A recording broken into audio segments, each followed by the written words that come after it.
Co mes de maio, a presenza de María Vitoria Moreno estará, se cabe, máis latente na cidade. Pontevedra prepárase para organizar un sinfín de actividades centradas na figura desta pontevedresa que será homenaxeada o 17 de maio no Día das Nosas Letras.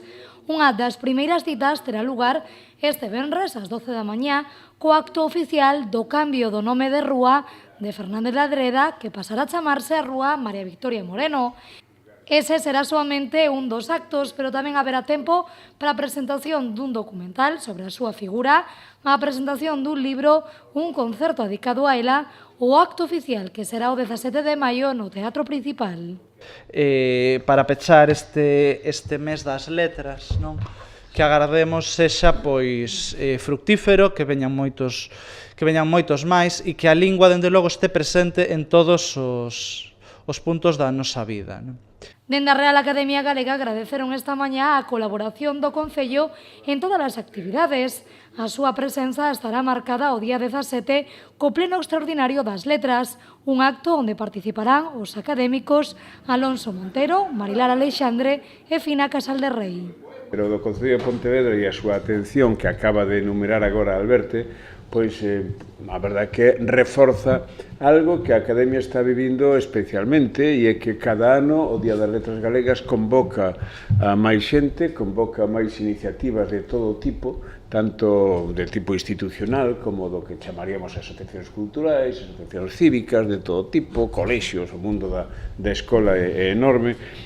Nós, a Academia, claro, temos a responsabilidade un pouco da dignidade dos actos de apoiar todas estas iniciativas polo que significan e polo cariño e a atención que se lles presta, non?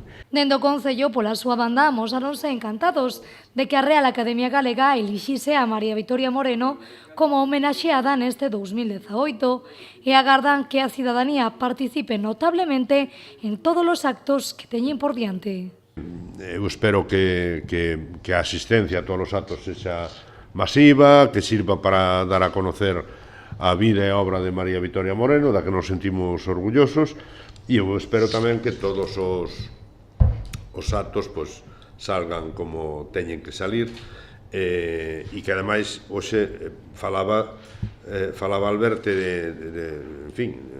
do mes de maio, pero logo hai outras actividades ao longo do ano que seguiremos facendo, non? Como fixemos con outros autores. Freixanes, o presidente da Real Academia Galega, para rematar, salientou nesta xornada 4 facetas de María Vitoria Moreno. Primeiro, a súa condición de profesora. Segundo, a súa condición de escritora. Terceiro, o seu amor por Galicia e polo galego, xa que ven de fora. E, por último, a súa condición de muller.